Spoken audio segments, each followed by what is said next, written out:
As a content creator হিসাবে আপনি এই ভুলগুলো করছেন না তো? আপনি যদি এই ভুলগুলো করে থাকেন তাহলে আজ থেকে নিজেকে শুধরিয়ে নিন। সো হ্যালো এভরিওয়ান, কেমন আছেন? ওয়েলকাম করছি সঞ্জু টুকিটিক থেকে। আমি সঞ্জিদা, অ্যানাদার ব্লগে ওয়েলকাম ওয়েলকাম ওয়েলকাম। আজকে সম্পূর্ণ গ্রামের একটা থিম থাকছে পুরো ভিডিও জুড়ে। দেখেন গ্রামের মানুষ আনাচে কানাচে কি সুন্দর একটা বীচি বপন করে কত সুন্দর সবজি উৎপাদন করছে। তাদের কোনো কিছুই কিনা লাগে না। বেগুন গাছে বেগুন ধরেছে, মরিচ গাছে বাহারি সব মরিচ, কি সুন্দর সুন্দর লম্বা লম্বা গোল গোল, আবার লাল নীল, কত বাহারি বাহারি সব যে মরিচ। আর বেগুনও সুন্দর সুন্দর বেগুন, দেখেন কি সুন্দর সবুজ সবুজ বেগুন ধরেছে। ওই সাইডে আবার রয়েছে কালো বেগুন। গ্রামের মানুষের আনাচে কানাচে যে সবজি থাকে তা দিয়ে এক সপ্তাহ ঠিকই চালানো যায়। আর আরিশা দেখেন এদিকে এই যে হাঁসের বাচ্চা আটকে রেখেছে, সে উকি মেরে মেরে দেখছিল, যেহেতু আগে কখনো এভাবে এই ছোট্ট ছোট্ট হাঁসের বাচ্চা দেখিনি, তাই সে ভীষণ এনজয় করছিল। আর এদিকে দেখেন চোখ দুটোকে যদি একটু শান্তি দিতে চান, মাঝে মধ্যে গ্রামে এসে এই ভিউগুলো দেখবেন। মাশাল্লাহ, চোখেরও তৃপ্তি, মনেরও শান্তি। এই দৃশ্যগুলো দেখতে হলে কোনো টাকা পয়সা কোনো কিছুই লাগে না। অথচ আমরা শহরে দামি দামি রেস্টুরেন্টে খেতে যাই, আর এই খাবারগুলো দেখেন কত তৃপ্তির খাবার। গাছের কলা, যেদের গোয়ালের গরুর দুধ, মানে খাঁটি দুধ যাকে বলে, একবারে দামি দামি শহরের রেস্টুরেন্টে খাবার খেয়ে আসবেন, কারি কারি টাকা দিয়ে আসবেন, আর সাথে নিয়ে আসবেন গ্যাস। গ্রামের খাবার যখন খাবেন, গ্যাস তো দূরের কথা, শুধু শান্তি আর শান্তি।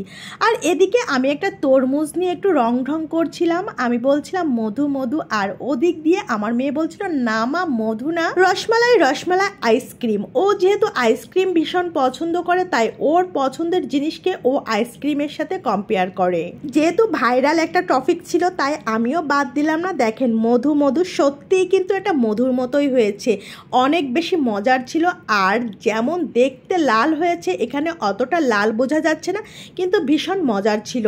আর এই তো আমাদের গাছের পাকা কলা, আমরা যাওয়ার আগেই এই কলা গাছ থেকে কেটেছে আর একটা কাপড় দিয়ে ঢেকে রেখেছিল। আর 2 দিন পরেই কাপড়টা সরিয়ে দেখে যে পুরা কলার কান ধরেই একবারে হলুদ হয়ে গেছে। আর এই কলাগুলো খেতে যে কি মিষ্টি ছিল, অনেক অনেক মজার ছিল। কথা বলতে বলতে একেবারে লাস্ট পর্যায়ে চলে এসেছি বিদায়ের। এখন তো বাবার বাড়ি থেকে বিদায় নেওয়ার টাইম চলে এসেছে। আর বিদায়ের মুহূর্তটা অনেক বেশি কষ্টের হয়, তাই না?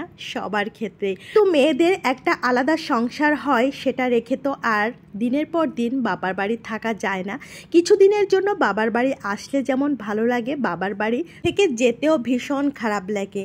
ও আর যে কথাটা বলছিলাম, আপনি একজন কন্টেন্ট ক্রিয়েটর, অথচ আপনি অন্যের ভিডিও দেখছেন না, দেখলেও মাঝপথে এসে দেখে আবার ধাক্কা দিয়ে অন্য ভিডিওতে যাচ্ছেন, কিংবা আপনি ভিডিও দেখছেন কিন্তু ভিডিওতে এরকম কোনো সাইন রাখছেন না, মানে ভিডিও ঠিকই দেখেছেন কিন্তু ওই ভিডিওটা দেখার পরে আপনার মতামত কিংবা কোনো রকম কোনো কমেন্টস আপনি করছেন না।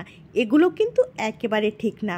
যেহেতু আপনি একজন কন্টেন্ট ক্রিয়েটর, তাই আপনার প্রথম এবং প্রধান দায়িত্ব হলো কন্টেন্ট দেখে সুন্দর একটা কমেন্ট করা। আর এই তো কাছে যেতে যেতে আমার মামনি ঘুমিয়ে পড়েছে। আর এদিকে দেখেন নদীর ভিতর কি সুন্দর দৃশ্য।